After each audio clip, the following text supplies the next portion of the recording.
Niining panahon nga ang putling ebanghelyo gihagis sa mga hiwi nga pagtulunan. Kinahanglan mo barug ang mga tinun-an ni Kristo sa pagpakigbisog sa paglaban sa pagtuo, nga magkausa ug alang sa tanang panahong gihatag sa Dios ngadto sa iyang katawan. Maoy hinungdan nga namugna kining tulumanon ang putling ebanghelyo. 30 minutos nga pagsabwag sa tinuod nga ebanghelyo. Kauban ni Pastor Jeremias Hangad, ang putling ebanghelyo. Tulumanon nga gihatod kaninyo sa Herald of Grace Radio Ministries Philippines. Ang putling ebanghelyo.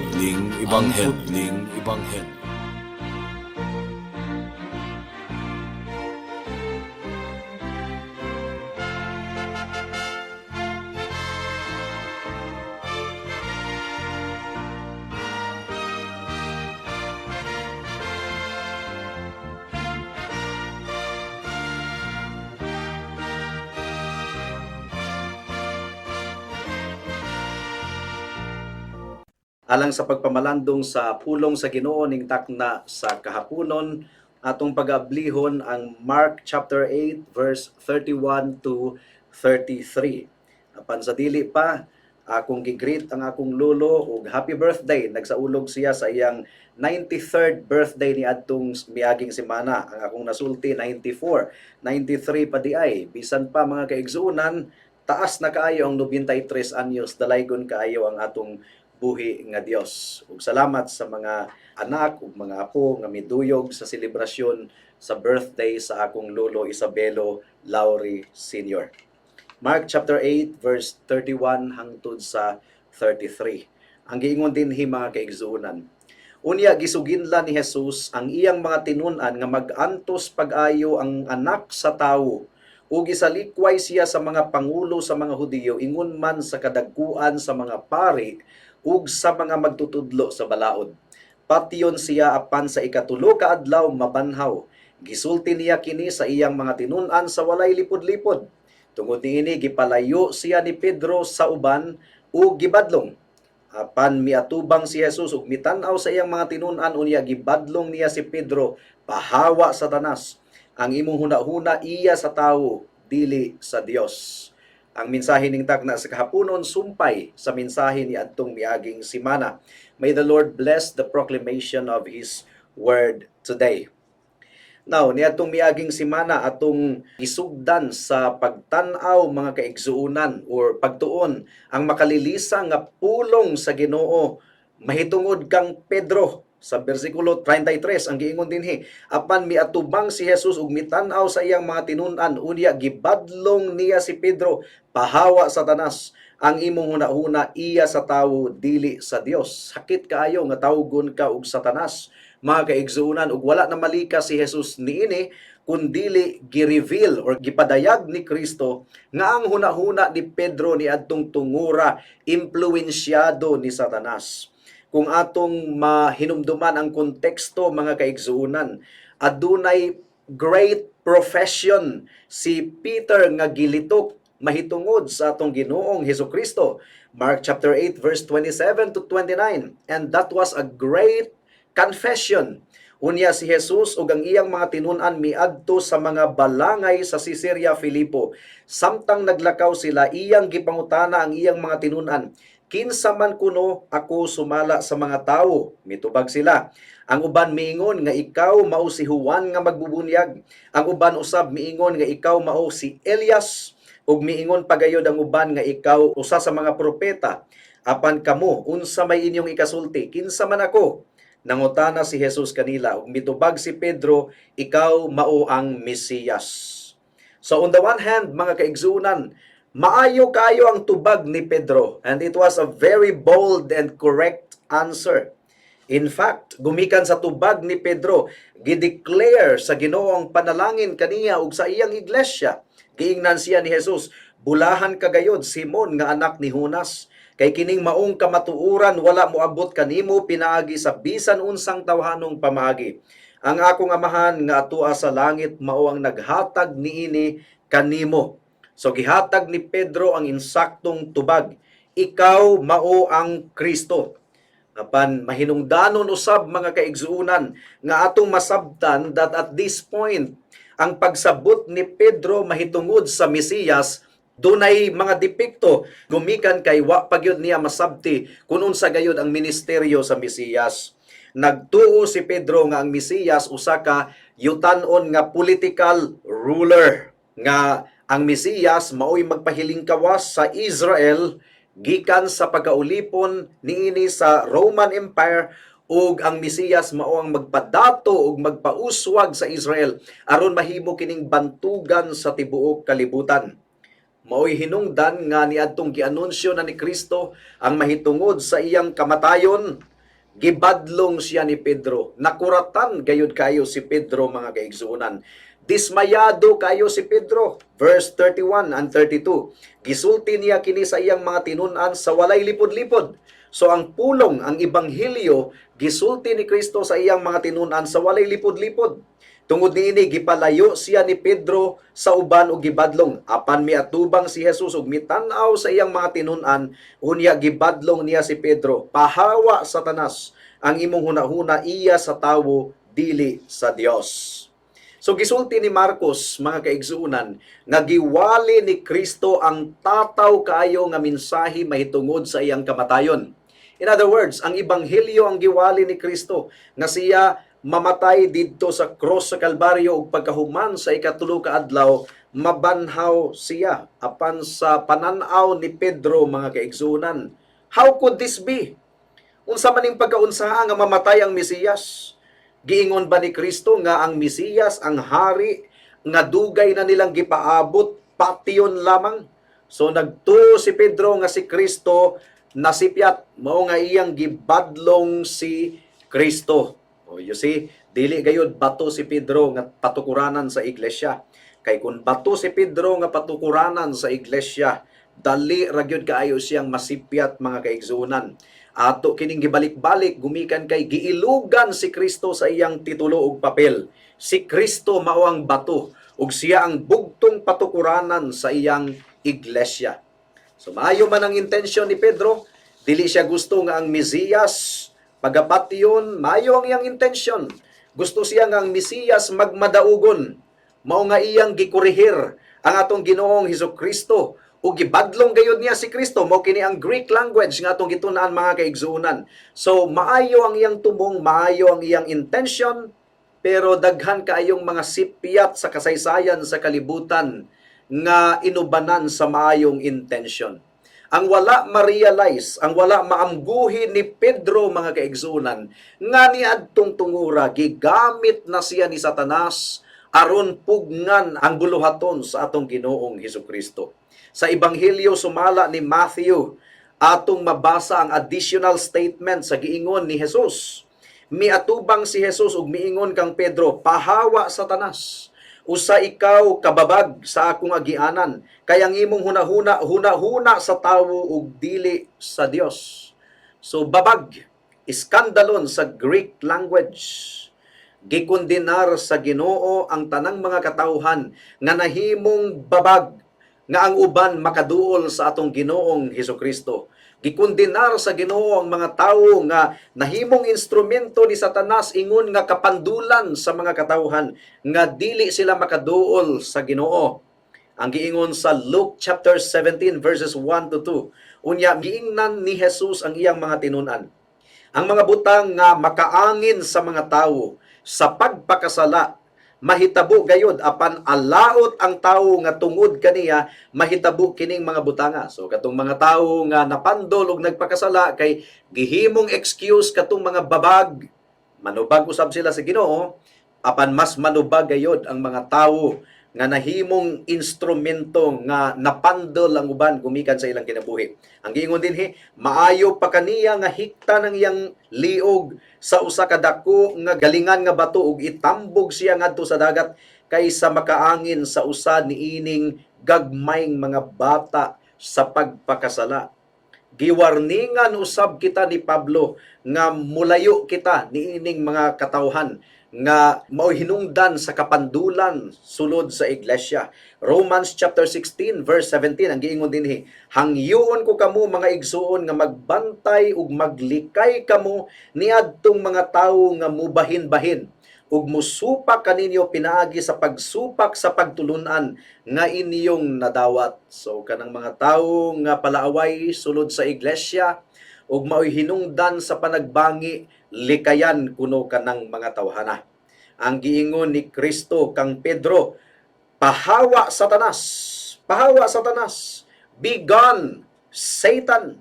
So hait kayo kini nga pagbadlong ni Jesus kang Pedro nga ang buti pasabot at that moment gigamit ni Satanas si Pedro.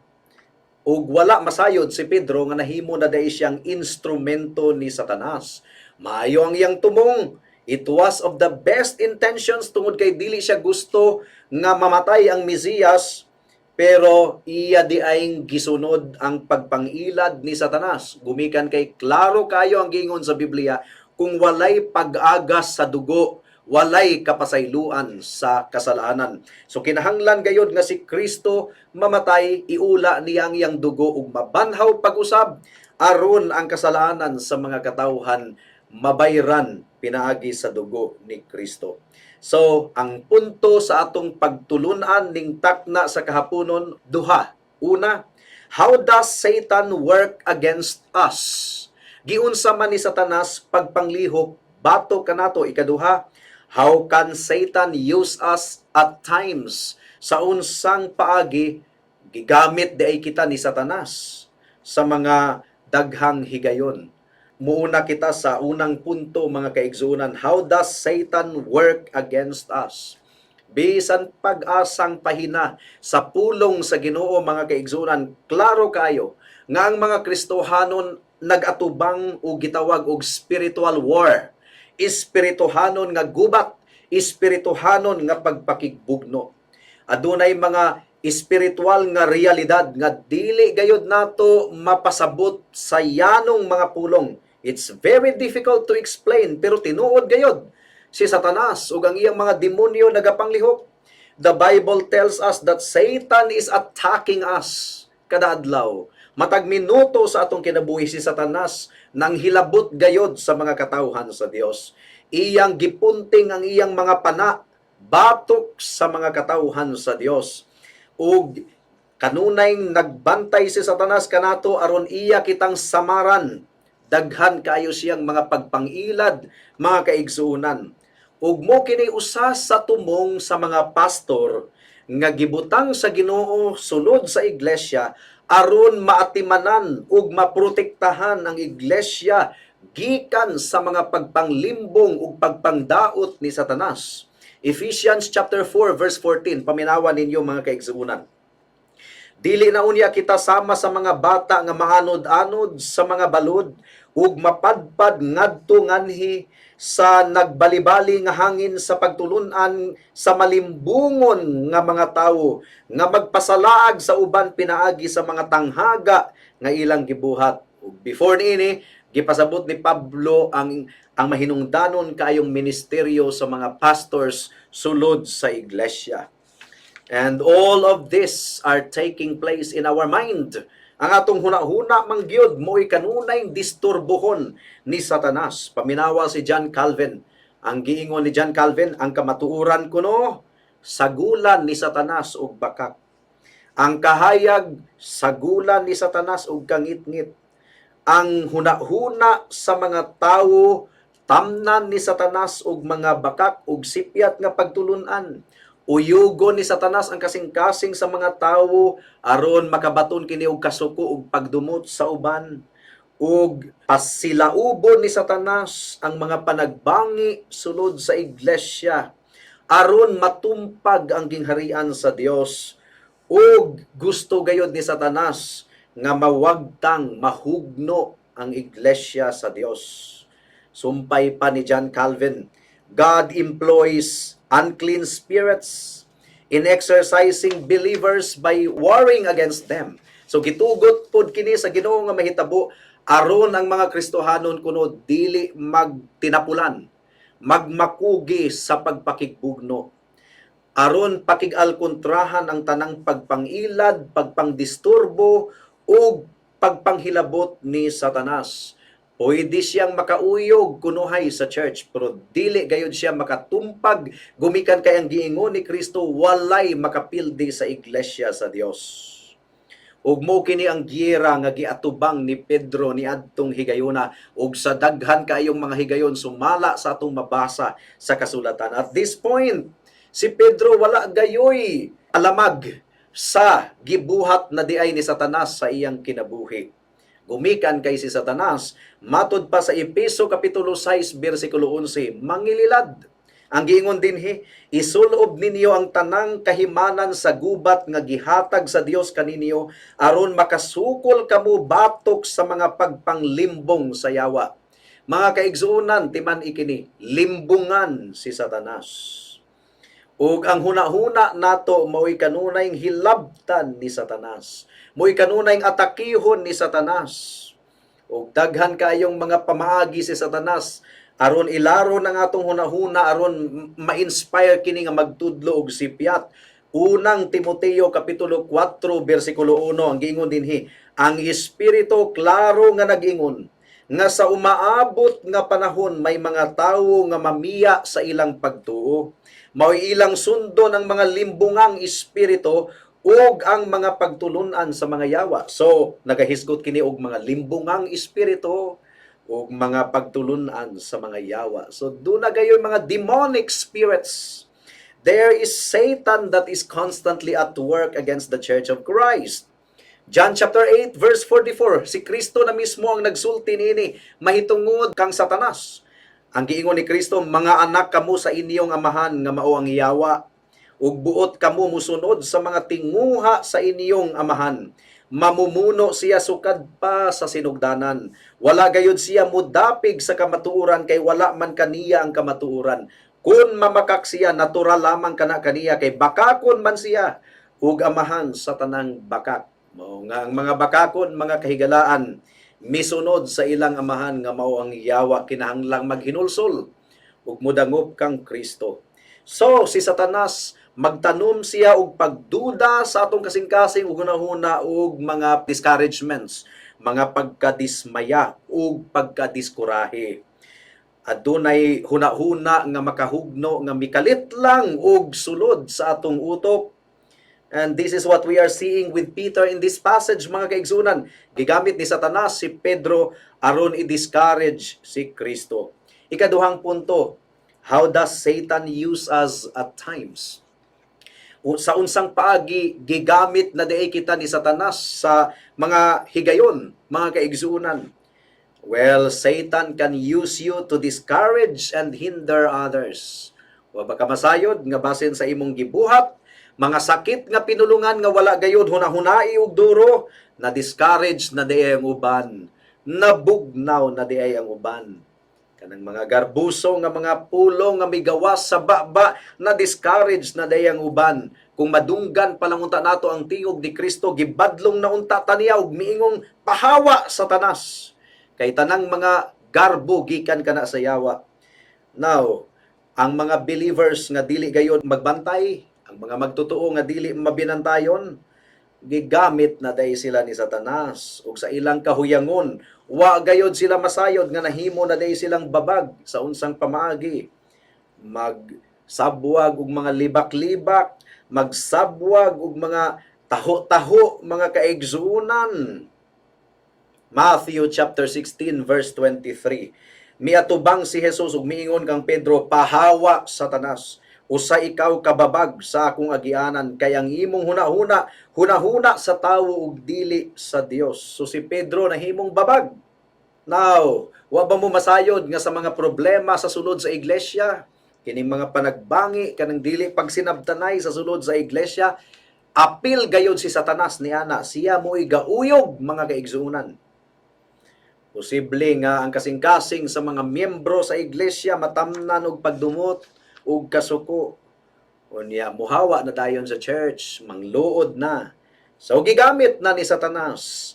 Satan turns our thoughts towards ourselves than to God. So kung kita pod, ikaw pod kusog kay mangluod, Wala na kan mitutok sa atong Ginoo, ang imo nang kaugalingon ang imong gihunahuna imbis nga mag-exercise og pailob sulod sa iglesia. Pwede kitang muburot ang atong ulo diha sa garbo, mga kaigsunan, gumikan kay si Satanas. Hanas kaayo nga paburuto ng atong ulo diha sa garbo. Santiago kapitulo 4 bersikulo 6 hangtod sa 7 ang giingon dinhi, apan ang grasya nga gihatag sa Dios daghan pa.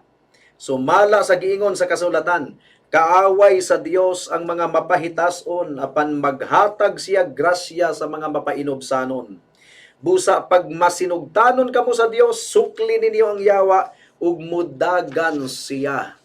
Mga kaigsuunan, ang problema manggod sa garbo, gahuna-huna siya nga insakto siya kanunay.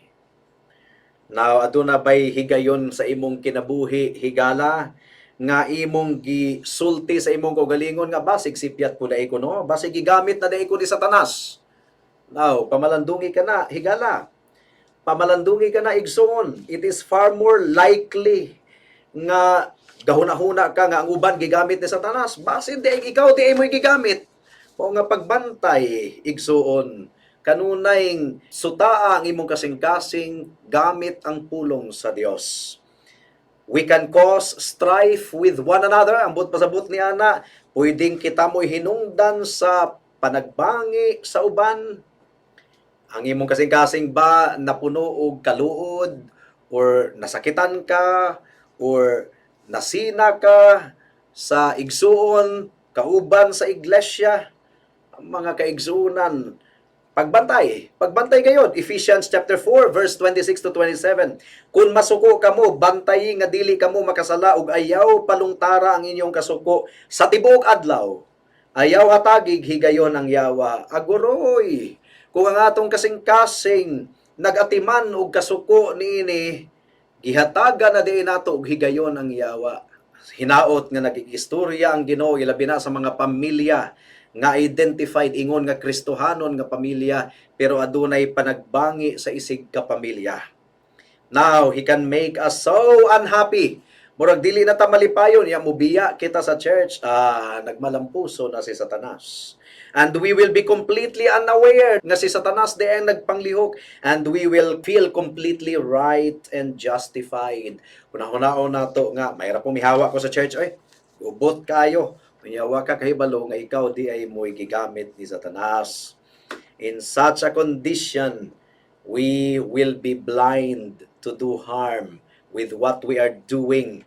Mao nga magbantay kita, mga kaigsuunan. Ang giingon ni Jesus kang Pedro, for you are not setting your mind on God's interests, but man's. So, hunahuna, basin og ang imong interest lamang, gihunahuna ang imong pagbati, nga ikaw nasakitan, nang luod ikaw, nasina ikaw, wani mo hunahuna ang gingharian sa Dios. Nga ang Dios mahimaya kung ang mga katawhan niya adunay panagbangi pero adunay panag-uli. Ang mga katawhan sa Dios, gumikan kay duna pay nahabilin nga sala sa atong kasing-kasing, dili gayud kalikayan nga dunay mga misunderstanding, pero ang mga katawhan sa Dios pinasahi. Gumikan kay aduna may panagbangi, pero adunay panag-uli. Adunay pagpinasayloay. Jesus was telling Peter that he had a carnal, earthly mind. Ang hunahuna sa unod, mubiya dayon, muhawa sa iglesia, unya manglibak. Ang hunahuna sa espiritu, ato ning sulbaron. Ato ning sulbaron uban sa gugma, ug uban sa pagpaubos, ug uban sa kahangawa nga mapasiguli ang pagbati nga nasamaran. How do we protect ourselves from the attacks of Satan? Kinahanglan nga magampo kita kanunay ug mangayo kita sa pagkamapainobsanon. It is at the place of pride, garbo, mga kaigsunan, nga kita dali ra kaayong maigo ni Satanas kung giatake na kita sa garbo. Santiago 4 bersikulo 6 hangtod sa 7. Kung masuko kamo, bantayi nga dili kamo makasala ug ayaw palungtara ang inyong kasuko sa tibuok adlaw, ayaw hatagi higayon ang yawa. 1 Timothy chapter 3 verse 6, kinahanglan nga siya dili bag-o pa lang nakabig, kay tingali unyag magmapagarbuhon siya pag-ayo og tungod niini, silutan siya ingon sa nahitabo sa yawa. Kung ang tawo miburot ang iyang utok, gumikan sa garbo, daghan kaayong relasyon nga ma-damage sa iglesia ug sa iyang palibot, mga kaigsunan. Ug wa siya masayod nga gigamit na day siya ni Satanas. Kinahanglan gayod nga mabinantayon kita ug atong isulob ang hinagiban sa Dios. Efeso kapitulo 6 bersikulo 11 hangtod sa 13 ang giingon dinhi, isulob ninyo ang tanang kahimanan sa gubat nga gihatag sa Dios kaninyo aron makasukol kamo batok sa mga pagpanglimbong sa yawa. Kay wala kita makig-away batok sa dugo ug unod, kundili batok sa mga daotang espirituhanong gahom diha sa kalangitan, sa mga pangulo, sa mga ana sa gahom ug sa mga daotang gahom nga nagmando niining kalibutan sa kangitngit. Busa dad-a ang tanang kahimanan sa gubat nga gikan sa Dios ug ginagabot unya sa daotang adlaw makasukol kamo sa inyong kaaway sa walay pagsibog o pagundang hangtod sa katapusan. Kinahanglang barugan nato ang pulong sa Dios. Kinahanglan nga ang pulong sa Dios atong himuong hinagiban. Gumikan kay ang pulong sa Dios mao ang magdugmok sa tanang buluhaton ni Satanas. Dili gayod makapildi si Satanas sa mga tawo nga nagkupot gayod sa pulong sa Dios. Giunsa man pagpakig-al kontra ni Jesus ang pagtintal ni Satanas, gigamit niya ang pulong sa Dios. It is written, it is written. Higala nga wala pa kang Kristo, basin og gihunghungan ang imong kasing-kasing ni Satanas sa paghuna-huna nga ang imong pagkabuutan mo'y magluwas kanimo. Ang pulong sa Ginoo nagaingon nga dili kabuutan. Walay matarong, wala bisag usa. Basig hunahuna ka, gihunghungan ka ni Satanas nga salig sa imong pagbinuutan, gumikan kay kinahanglan ka mubuhat og maayo para ka maluwas. Pero ang pulong sa Ginoo nagsulti nga ngatong pagkamatarong hugawng panaptong dinugan lamang atubangan sa Dios. Ang kamatuoran mao kini. Ang kaluwasan pinaagi lamang gayud sa grasya. Kining maayong buhat nato bunga ra kana sa kaluwasan, pero dili kana mo'y makaluwas. Mo kanay ilhanan sa tinuod nga luwas. Gumikan kay ang kaluwasan nga gihatag sa Ginoo kanato, dili kaluwasan lamang gikan sa impyerno, kundi dili kaluwasan gikan sa pagkaulipon sa sala. Busa ang tinuod nga giluwas sa Ginoo, mamunga gayud og maayong buhat. Pero ang maayong buhat bunga lang kana, dili kana mo'y manluluwas. Ayaw pagpalimbong kang Satanas higala. Makasasala ikaw ug dili ka makaluwas sa imong kaugalingon. Si Kristo lamang gayud ang bugtong manluluwas. Kaniya kamo salig higala. Saligi nga ang iyang pagkamatarong ug iyang dugo insakto na alang sa imong kaluwasan. Pag hinulsol ug salig kang Kristo karong adlaw kay basin ugma ulahin ang tanan. Magampo ta. Salamat o Dios sa mensahe nimo ning takna sa kahaponon, among gipangayo ang bunga niini. And this we pray in Jesus' name. Amen.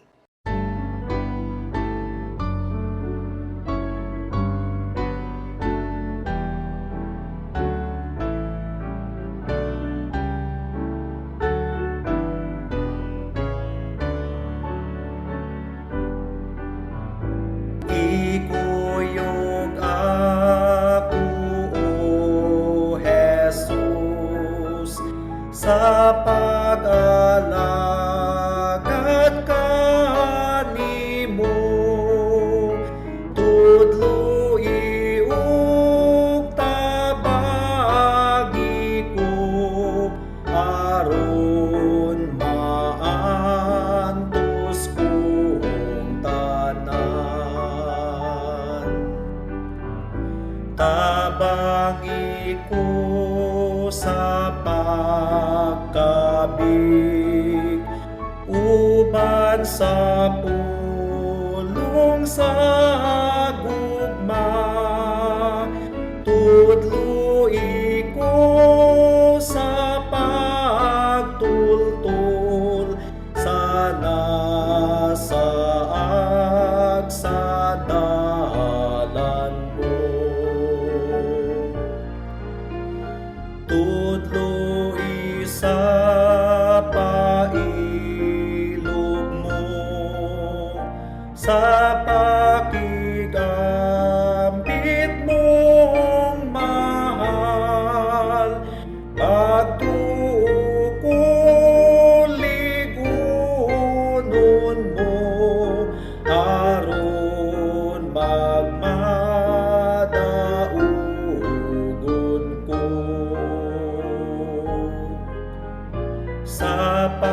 laom nga malantaw sa dalan sa kaugmaon ug sa kalinaw mo gayud makinabuhi ko Jesus.